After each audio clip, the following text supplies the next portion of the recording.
नमस्कार साथियों, मेरा नाम विकास शर्मा है और आज से हम स्टार्ट करने जा रहे हैं यूजीसी नेट के बारे में पढ़ना।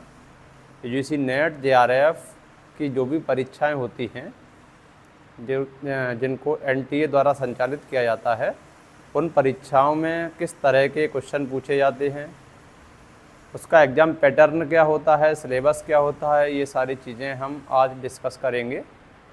और आखिर ये परीक्षाएं होती क्यों हैं, आखिर इनका उद्देश्य क्या है, क्योंकि ये डायरेक्टली जॉब की परीक्षाएं तो नहीं हैं, तो फिर इनसे अपन को क्या लाभ हो सकता है, कौन छात्र छात्राएं पेपर को दे सकते हैं, अगर पेपर दे सकते हैं तो पेपर के बाद इनसे क्या लाभ मिलेगा, क्या हमें जॉब मिलेगी कि नहीं मिलेगी, कैसा पेपर आता है, कितने पेपर होते हैं, कितने क्वेश्चन होते हैं, कितने नंबर के होते हैं, कितने क्वेश्चन सही होने पर पेपर को पास कर पाएंगे। तो ये सारी चीज़ों के लिए ये चैनल बनाया गया है। यूजीसी नेट जेआरएफ और असिस्टेंट प्रोफेसर जैसी परीक्षाओं को देने के लिए, उनके बारे में एक समझ विकसित करने के लिए हमारा ये चैनल है। तो आइए सभी को एक बार फिर से नमस्कार। जैसा कि आप देख रहे हैं UGC net JRF exam pattern and syllabus discussion, यानी कि नेट जेआरएफ के पैटर्न के बारे में हम सिलेबस का उसका डिस्कशन करेंगे, कितने नंबर का होता है, क्या क्या चीज़ें आती हैं। तो देखिए, मैं आपको थोड़ा सा बता दूं कि यूजीसी नेट जेआरएफ की परीक्षाएं साल में 2 बार होती हैं। एक होता है जून वाला सेशन, एक होता है दिसंबर वाला सेशन। जून में परीक्षा होगी जिसके फॉर्म भरे जाते हैं 1.5 महीना पहले, करीबन 1.5-2 महीना। अप्रैल में फॉर्म भरा जाएगा, जून में परीक्षा होगी, जुलाई में रिजल्ट आएगा। उसके बाद फिर से परीक्षा होती है दिसंबर में, जिसके फॉर्म अक्टूबर में भरे जाते हैं और जनवरी फरवरी तक रिजल्ट आ जाता है। नियमित रूप से एनटीए द्वारा संचालित होती हैं, साल में 2 बार होती हैं। नेट का जो मतलब है, नेट देखो,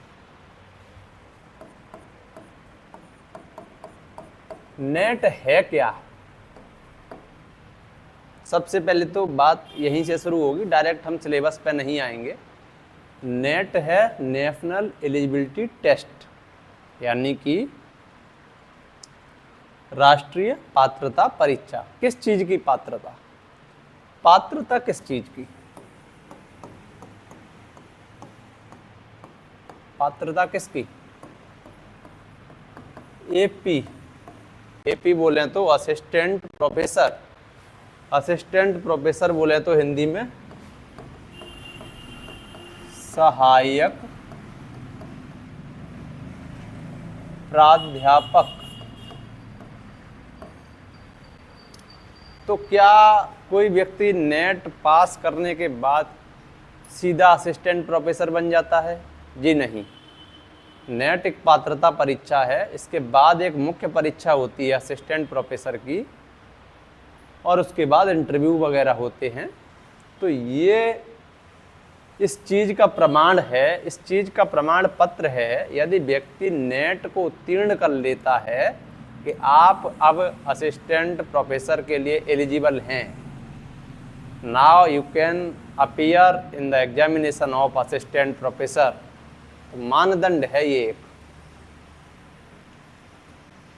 जेआरएफ क्या होता है, दूसरा क्वेश्चन है। JRF junior research fellowship.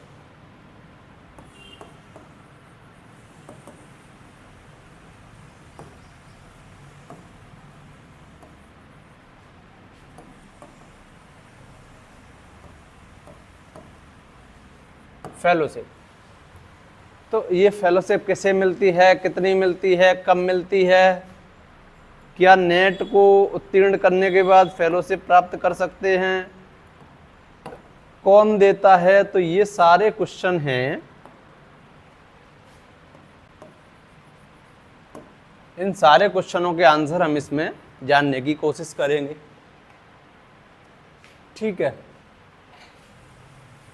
Net कौन दे सकता है, नंबर 3 क्वेश्चन है कौन दे सकता है। नंबर 4 है एग्जाम पैटर्न।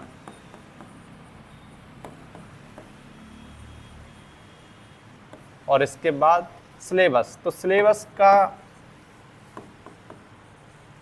बात हम बाद में करेंगे।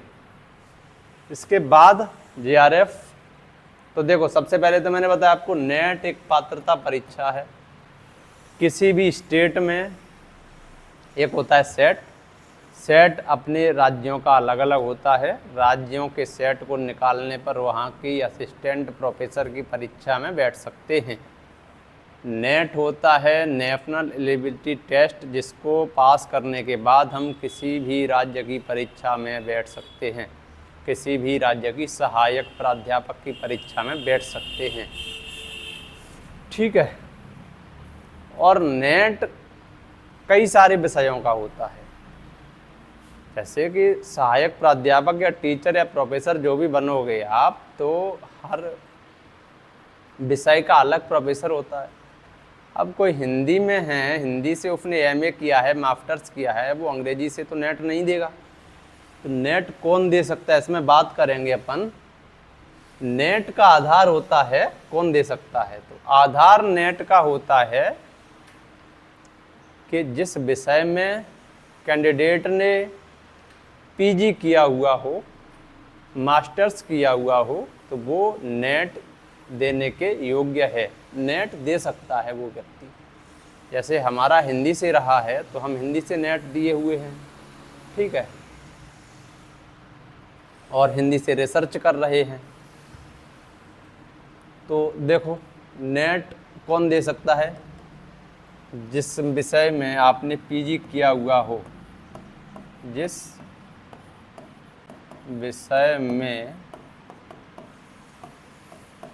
छात्र ने पीजी किया हो। ठीक है। जिस विषय में छात्र ने पीजी किया हुआ हो, वह व्यक्ति नेट के एलिजिबल है। मतलब अगर हिंदी से मास्टर्स है तो हिंदी वाला नेट दोगे, और हिंदी से अगर नेट उत्तीर्ण हो जाओगे तो असिस्टेंट प्रोफेसर हिंदी की परीक्षा में बैठ पाओगे। अंग्रेजी से पीजी है तो नेट अंग्रेजी से दोगे। सामाजिक विज्ञान से है, हिस्ट्री से है, पॉलिटी से है, ज्योग्राफी से है, इकोनॉमिक्स से है, मैनेजमेंट से है ना। साइंस में फिजिक्स, केमिस्ट्री, मैथ, बायोलॉजी, जिनसे भी आपने पीजी किया हुआ है तो उस विषय में आप नेट दे सकते हो। तो ये तो बात होगी कौन दे सकता है। जैसे हम हिंदी वाले हैं तो हमने हिंदी से दिया हुआ है। एग्जाम पैटर्न क्या होता है, तो देखो भैया, इसमें क्या होता है, 2 पेपर होते हैं, 2 क्वेश्चन पेपर होते हैं। 2 पेपर। एक पेपर तो होता है जो कॉमन होता है, सामान्य अध्ययन वाला, जैसे ये वाला है प्रश्न पत्र 1 जिसको बोला जाता है, उसका नाम है सामान्य प्रश्न पत्र। सामान्य यानी कि ये सबके लिए होता है, चाहे आप नेट हिंदी से दे रहे हो, चाहे अंग्रेजी से दे रहे हो, चाहे उर्दू से दे रहे हो, चाहे संस्कृत से दे रहे हो, चाहे history, polity, economy, geography, management, physics, chemistry, math, biology, जितने भी सब्जेक्ट हैं, जितने भी विषय हैं, लगभग 80-85 विषयों में नेट की परीक्षाएं एनटीए संपन्न कराता है। तो आपके लिए प्रश्न पत्र 1 सबके लिए होता है। और प्रश्न पत्र 2, इसका नाम पेपर 1 है, प्रश्न पत्र 1।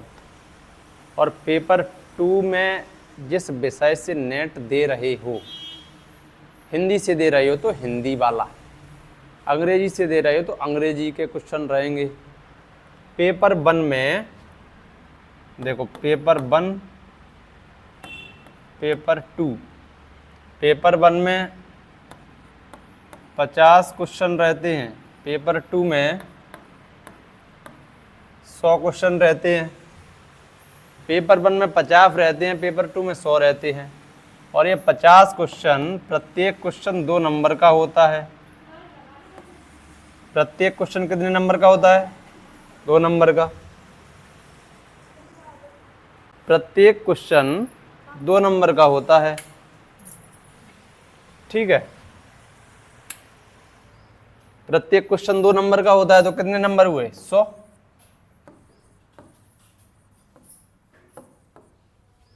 और पेपर 2 में 100 क्वेश्चन होते हैं, इसमें भी प्रत्येक क्वेश्चन 2 नंबर का होता है। कितने क्वेश्चन कितने नंबर हुए? 200। टोटल मार्क्स कितने हुए? 300।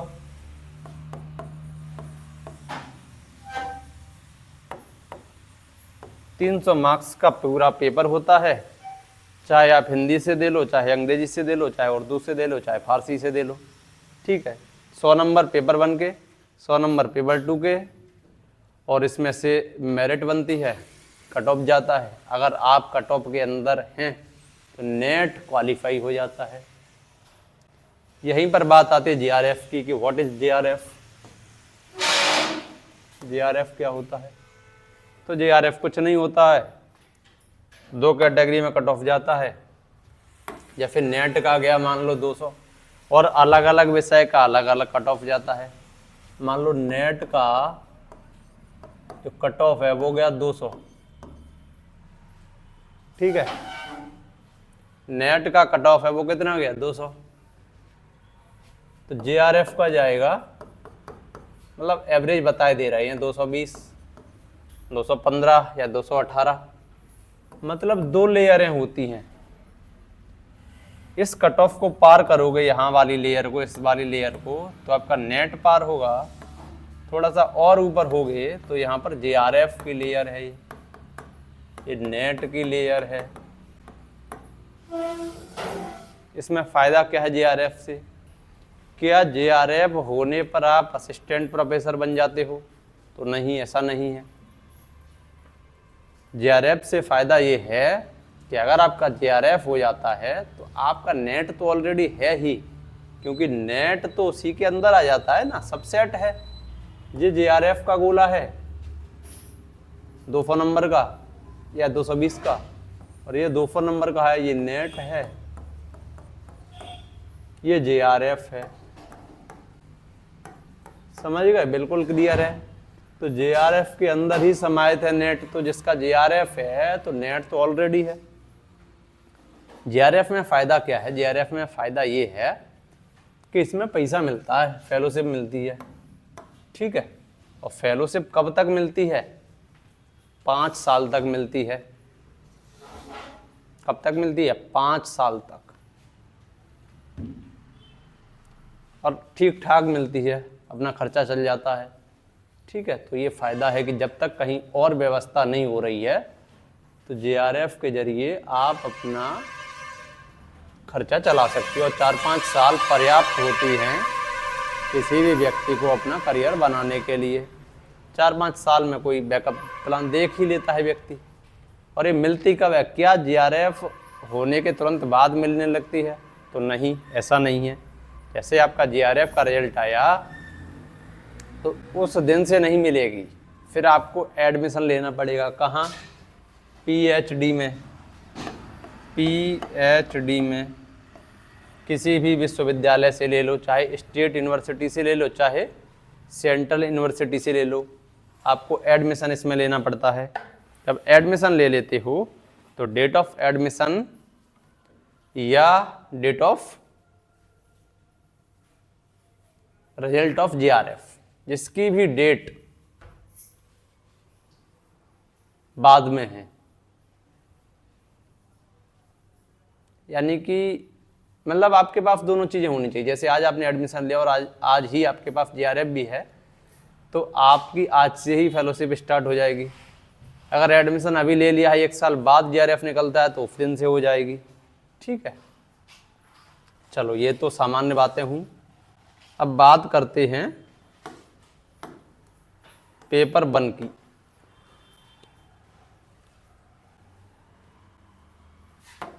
तो चला गया, कहाँ मिलेगा ये